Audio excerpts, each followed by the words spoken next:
Welcome, ghouls, ghoulettes, and guesties to GonstFM Off Air, the official podcast companion to 66.6 GonstFM, the internet radio station dedicated to the band Ghost and the wider Ghost community. I'm Papa X. And I'm Uncle Ghoul. And we are continuing on with our Witch Images series in which we explore the music videos of Ghost. And last episode, we talked about the first music video from the band, Secular Haze. Today, we move on to the second single from Infestissimum, Year Zero. But before we get on with this topic, I want to remind everybody out there, you can follow us at GonstFM on social media, on Instagram or on Facebook. And if you are listening to this episode on YouTube, consider subscribing and clicking that like button.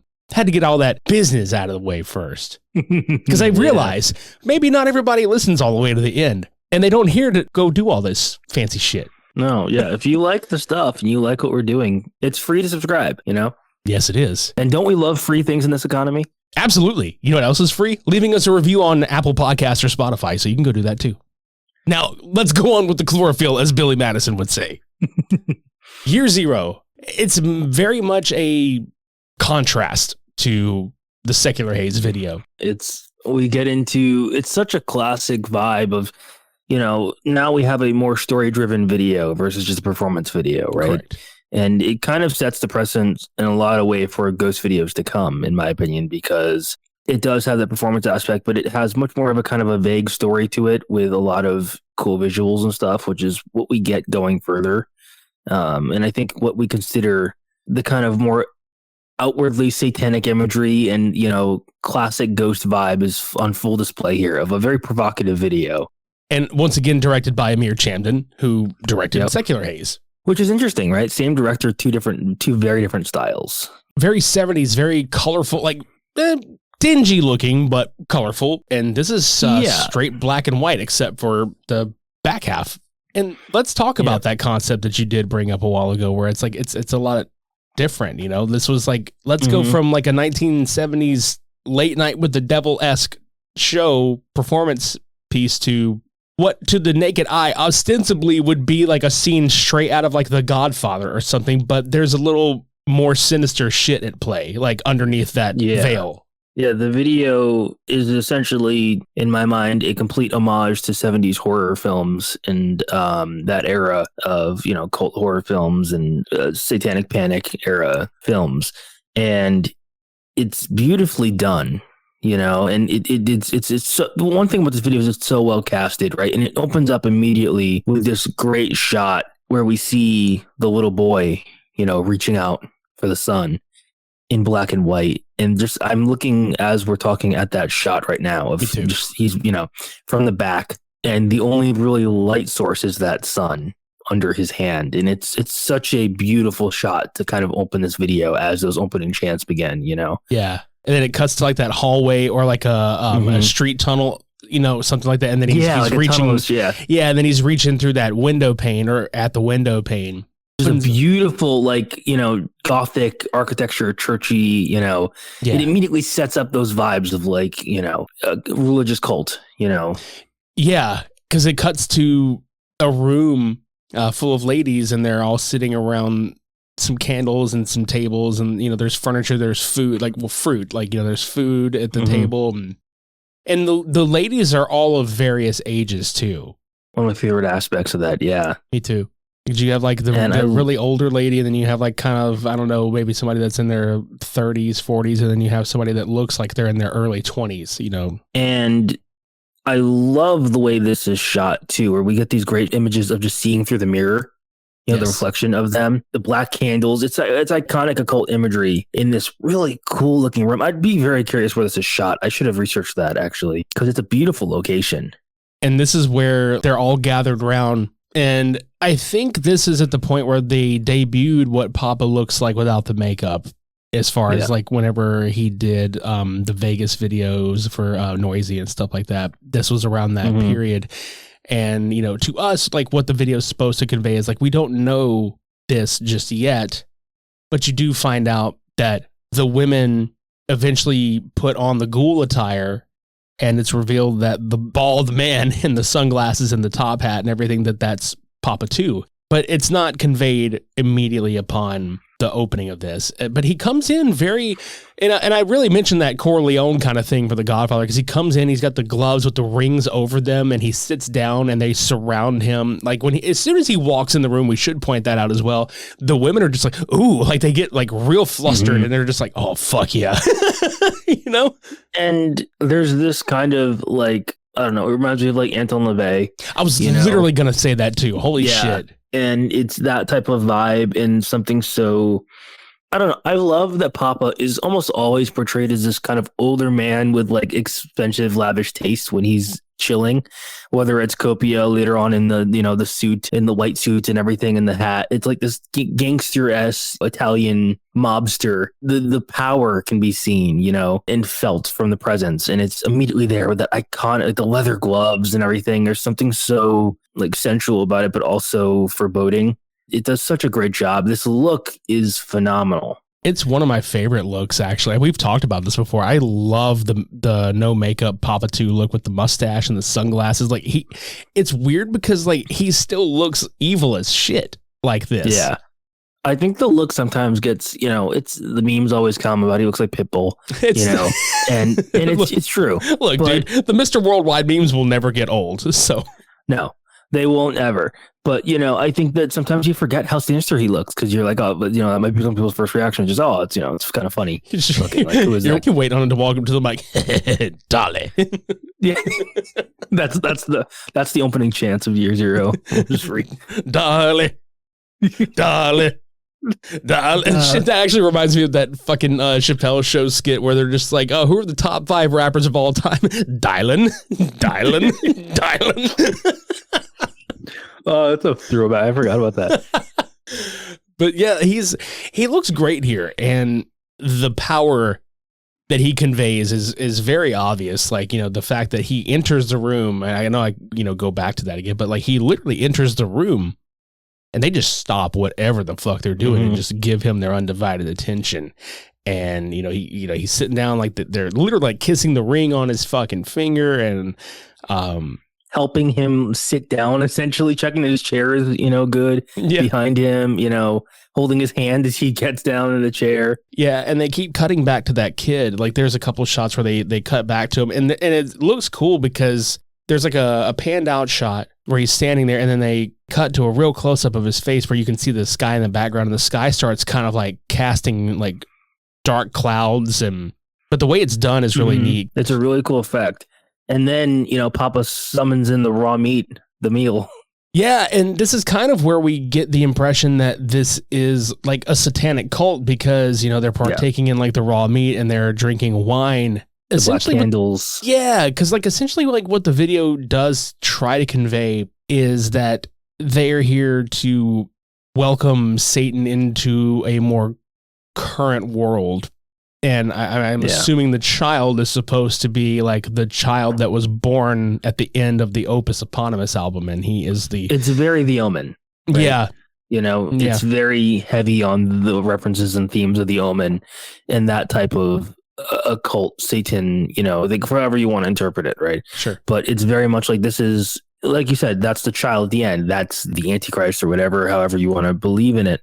But Papa is always, I remember one time being described as he's this figure who's always there, warning you of what's happening, or not like a Grim Reaper figure, but a watchful narrator who's always omnipresent, whoever it is. He's kind of the messenger here. Yeah, and that's exactly this thing is that, he's here to celebrate this, and this is this type of, it's a big occasion, what they're calling for, this is a ceremonious thing.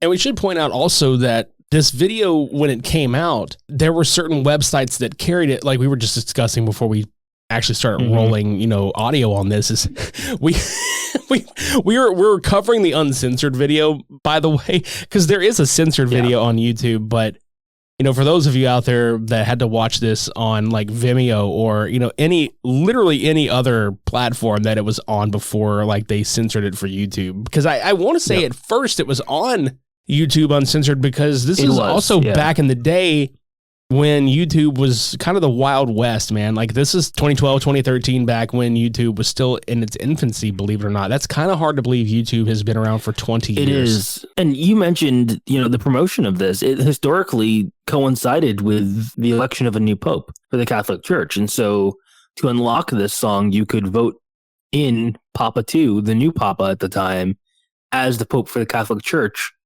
And if you did that through email, you would receive a link to the year zero, if you voted for Papa. And so there's something about, as we're talking about this kind of satanic blasphemous video, directly coinciding with something that we just experienced here as we're recording recently, which is a conclave and a Pope. Like Pope Francis was just at the time, of the newly elected Pope. And it's interesting because this was a time where ghosts were probably a little more ambitious in their media stunts than they are now. This video included, a little more provocative. And part of that was giving their front man up as a candidate for the Roman Catholic papacy. And I think it's really funny that this video is of one of the first things we see of it, after him losing that. It was directly, that was the tie-in. It was tied into real world events, and it does tie in nicely to this video. Yeah, it really does. And the censored and uncensored aspect of it is about, I don't know, maybe halfway through. Because they finished eating all this food. It's like raw steak, like we mentioned, like wine, and they're feeding him grapes, in the most sexual way, It's like, right. And he's feeding them grapes, and then he stands up and he takes his hat off and he just kind of looks around. That's kind of like his, like, well, I'm fucking leaving. I gotta do my part. Yeah, he's like, well, I'm done here. He just fucking leaves. He's like, get to it. Yeah. So the ladies all stand up and they start taking off their tops, quite literally. Like there's breasticles galore. Yep. It is they explicit, it is. And it, talk about body positivity. There's all types. There is, I was watching it with my wife earlier. My wife was like, wow, really forward thinking, like all types of bodies shown, right. Of all ages and all types, but full nudity. Yeah. And it's very tasteful. It's not, to me, it's not egregious. You know what I'm saying? Like it's very like, no, and it serves the story very well. This is a case of where, if anyone out there has watched, and I know you have, Richie, like, old videos of like Church of Satan, LaVey and stuff, and movies from that time, and Eyes Wide Shut, and all of the things that have inspired ghosts and their visions. That's a motif you'll see a lot. Is as part of those rituals, the impurity of taking off your clothes and being free, the freedom of that. You know? And this kind of also implies low key that maybe this is like a coven of witches. Absolutely, and maybe that Papa is their kind of, I won't say Jim Jones figure, but like LaVey figure, this is some type of, he's the messenger, as you said, he's the man of the satanic church who is coming to, he's blessed them, and now it's their time to do their part of the ritual, which whatever that is, they're preparing for the coming of the devil. And they're all putting on the ghoul attire, and it looks great. Like it's neat for this video in particular because, once again, we're kind of traveling back in time to when this was happening. You didn't really have much of a close up because like in the Secular Haze video, like you saw the ghoul attire, but it was very like shrouded in dark light and smoke and grainy television stuff. This is, even though it's in black and white, it's very high def. It's a very close up look at how the attire is put on. The crucifix ambulance that they're putting on, the masks that they put on before they put the hooded cloaks, the sash with all the elements and all of that, and a good close up how of them strapping that on. And also, like, this is a time where some people knew who was under the costumes, but most people didn't.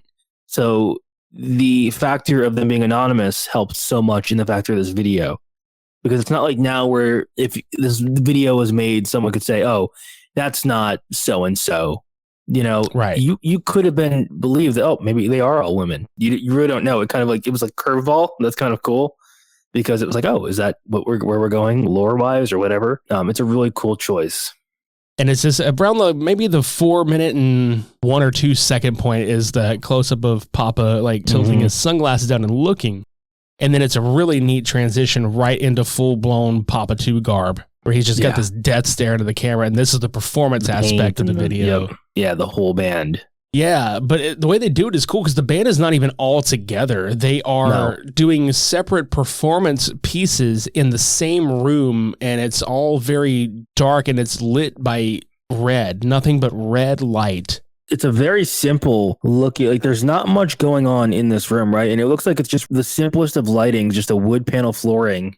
It kind of flashes in and out of these images of the boy and what he's doing and the images of the band. And it's very overstimulating in a good way. That does a good job of indicating that this ritual is happening and everything's amping up. Yeah. As we approach the climax of the song. And, I believe this coincides with that last chorus kicking in. Yeah, it's that strobe effect that, like, because I think this is one of the coolest parts about this is, like, they're all there. It's a shot of Papa too, but they're zooming out, and there's a strobe effect with a shutter speed happening on the camera, and you can see it's alternating between the band members performing and the little boy on a park bench with a book, and we get. Papa 2, whether or not you watch the uncensored video or not, Papa done threw his whole Emeritussi into this performance. We get our full frontal flash moment at the end there. It's a flash mob. But yeah, my favorite moment of it though is that he's like waiting for it. I love that, like multiple shots preparing you essentially of him standing there like a little kid waiting for it. Like it's like, and where?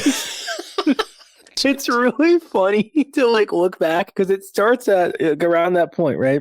And just before, he's just kind of standing in the far back corner of the room, and then it flashes to a beautiful shot, actually, that I do want to talk about, of Papa 2 sitting on like a throne, really briefly, with the youngest woman on his lap. And just before that, you have Air reaching at the camera, closing his fist in. And then it coincides with kind of phasing out of, the opacity goes down to this kind of tunnel that we talked about earlier, or like a doorway tunnel, and it kind of covers up. It's just so funny the way it does dildo.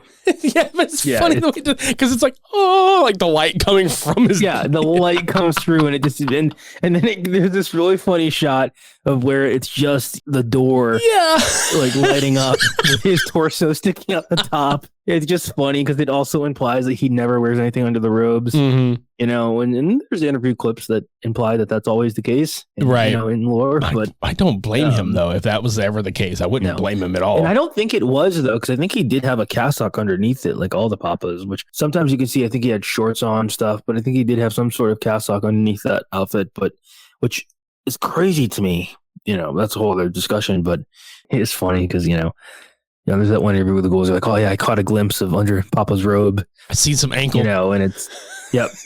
I think they mentioned that he had like rotating glands and it glowed green. Like, the old ancient serpent deceiver. That's right.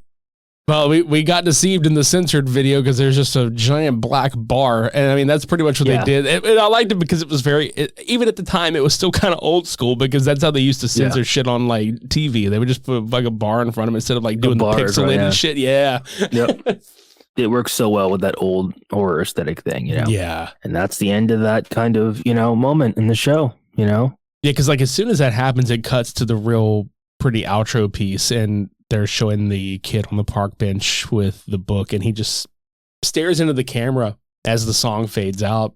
It's pretty much the video. It's not very, like, the concept is there. Obviously, like, there's a story to be told there. It's not a very elaborate story like some of the other music videos we'll get into as this series continues. But for this being their first set of videos, like, because the next video we'll be getting into is Monsters Clock, obviously, but like as far as between Secular Haze and Year Zero, again, a giant leap of story, concept, presentation.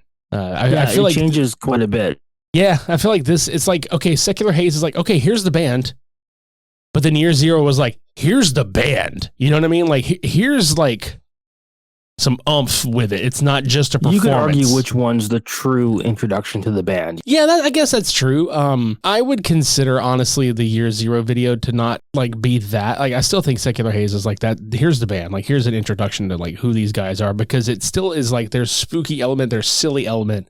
Here, I think they lean more into the serious nature because there's obviously, like, dick flashing aside, there's some little room for silly here. Maybe some playfulness, some like sexy playfulness, where how like Papa looks into the camera, he tilts his glasses down and shit like that. But this, I feel like, leans into the Satanism that the band was putting forward. You know what I mean? Yeah, and that's the thing that we see with these earlier eras is like the humor gets ramped up as we go along, but they took things more seriously back then, for better or for worse, you know, in the way that things are presented. Not to say that Ghosts were never a super serious band. They always had a degree of tongue-in-cheek, but compared to where we go later on, especially, you know, there is something that's almost kind of funny in its try-hardness at times, but the kind of old school horror occult vibe was much more overt in these videos. And that was kind of what they were going for, as opposed to either a bombastic or fun performance video with, you know, spectacle was just unsettling. And it did that job. And I think that we forget that this video upset a lot of people. Like a lot of conservative Christians and people who are of that nature are very, you know, were very upset by this video. It caused a lot of outrage at the time when it came out. And it's weird to think that 2025, this is so minor in comparison. You know, and yeah, in comparison, absolutely. And this is a song that to this day, full arenas of people are chanting, you know, sold out arena, Madison Square Garden sold out full of people are chanting this song, you know, in that chorus. And, you know, this was such a, you know, a time where it was like, oh my gosh, blasphemous video. And now you have stadiums, arenas full of people, sometimes stadiums when they're open for Metallica singing this chorus.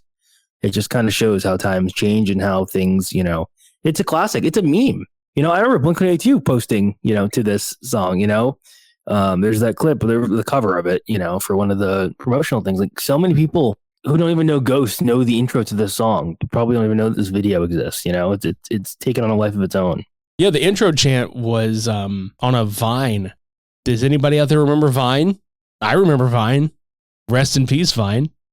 I mean, you had to be there. It was like 6 seconds, but you had to be there. You know what I'm saying? Yeah. Mine was fun. Yeah, I remembered the beginning of this being put over the intro to Funky Town by Lip Sync. Yep. That shit is hilarious. It is. In fact, I know people that got into this band because of that. The memes actually, like, we've spoken about this before on a couple of the episodes covering Papa 2 era. Like, you can hear that on our Road to Skeletos series where we talked about Infestissimum proper from start to finish, or the Masks of the Evil Ones series on Papa 2 and the nameless schools of that exact era, and how the memes really started here with this Papa, like all the way back then. And dare I say, like those memes probably had people discovering this band. Yeah, I know. I definitely mentioned the "Y'all motherfuckers need Satan" meme, you know, which is one that so many people got into the band from, and I just remember seeing that all the time on Facebook and stuff. And it again coincides at a time where the band was doing big tours, opening for Iron Maiden, Metallica, and doing all of these bigger shows, Avenged Sevenfold. Like, you know, wider focus on the band was happening at this time. Yep. And the modern fandom that we know now takes its roots here. You know, you started to see Ghost stuff in Hot Topic. This video played in Hot Topic. You know, you started to see more and more of the band starting to take over a little bit. First major label debut, and they pushed the single. In fact, they pushed the single so hard that for a long time, actually, it's like year zero is still. It doesn't matter if Ghost is doing a tour where like they have other albums, obviously after this, like they've done tours where it's like all the material except the one song from this album. And it's always year zero, no matter what. That is like, I will go on record and saying like this video being as important as it is in Ghost's history. The song itself has become the staple Ghost song because, as we've seen with this past tour, Ritual is no longer the staple song because it's gotten left off several times. Conclave Candio is no longer the staple Ghost song because it was left off entirely on this past tour. Year Zero has yet to fall off the set list. So many times it's been the only song off of that album that's been on the set list for a while now. Honestly, looking back, and I think more about it, and I look back in my mind at like past tours. Imperator, correct me if I'm wrong, but there really wasn't much other than Year Zero for a good majority of it. I think it was just Year Zero that was played live that I can think of, unless I'm missing something that like I forget is on that album. But I think Year Zero was just the only track played for a good amount of time. That's correct. You know, showing its staying power. But yeah, this video is great, man. I think it's a solid second. You know what I'm saying? Like as far as like whenever that comes, not that it's second place. I'm talking about this is a solid second video from a band who obviously was already established from that first album and had some momentum going, but I think this is what really shoved them into like, hey, take us seriously. I said it before we got on the air, but this video takes me back to discovering Ghost for the first time, and it really does. It's one of the videos where the magic is still there. I don't ever feel like the magic is gone in it. I can put this video on right now and still feel that same giddy feeling that I felt. And so I don't go back to this video often simply because I always like watching the uncensored version over the censored version. And if I have to do that, I have to go to Vimeo, you know, and that's an extra step when I'm already just on YouTube watching videos, you know. So revisiting this in the last week was a very nostalgic and exciting experience because it was just like, yeah, this video is amazing and people should watch it more. Yeah, and if you want to watch it, you can scroll up to the show notes below and we will have a link to the music video for Year Zero, Censored, and also I will put a link to the Vimeo uncensored version, so you can watch either or. It's that simple. And go watch it. It's a great one. Yeah, it's awesome. Come back next week on GonstFM Off Air. We will be continuing this series with Monstrance Clock, so come together as one on that episode. For past, present, and future episodes of GonstFM Off Air, you can subscribe to us on Apple Podcasts, Spotify, or YouTube. You can leave us a rating and review on Apple Podcasts. You can leave us a rating and leave comments on individual episodes on Spotify. And if you're listening to this episode on our YouTube, please consider subscribing to the channel, clicking the bell for notifications on future episodes, leaving a like on the video, or leaving a comment down below. Any engagement helps. If you would like to come to a future GonstFM Station Head radio ritual, if you would like to buy GonstFM or Uncle Ghoul merchandise, or if you'd like to join the official Facebook groups Ghost Cosplay or GonstFam, all of this information can be found in the show notes below. And so, our dearest Gonslings, that brings this week's episode to a close. Some of you we will see in Internet Land, and the rest of you we will see in Ghost Cosplay or GonstFam. Take care of yourselves, and remember, until next time, in Gonst, we Tronst. I'm Papa X. And I'm Uncle Ghoul. And we'll see you next time.